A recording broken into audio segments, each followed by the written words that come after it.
আজ আমরা একটা দারুণ অ্যাডভেঞ্চারে বেরিয়ে পড়েছি। কারণ জানো, আমরা এসেছি একটা বিয়ে বাড়িতে, তাও আবার বিনা ইনভাইটে।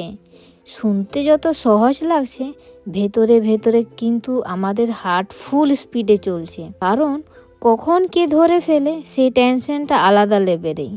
তবুও সাহস করে ঢুকে পড়লাম, আর ঢুকে দেখি চারিদিকে খাবারের গন্ধ, লাইটিং, গান বাজনা আর মানুষের ভিড়। ভয় একটু ছিল ঠিকই, কিন্তু মজাটা তার থেকেও ডাবল ছিল। খাওয়া দাওয়া করলাম, চারিদিকে ঘুরলাম, আর মনে হচ্ছিল আজকের দিনটা লাইফ টাইম মেমোরি হয়ে থাকবে।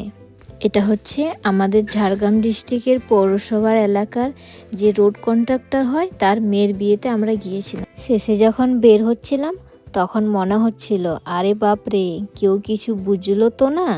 এই ছিল আমাদের আজকের ছোট্ট একটা মিনি ব্লগ। তোমাদের কেমন লাগলো? ভালো লাগলে অবশ্যই আমাকে লাইক, কমেন্ট আর শেয়ার করতে ভুলো না। তোমরা ভালো থেকো, সুস্থ থেকো, সবাইকে ভালো রেখো। টাটা।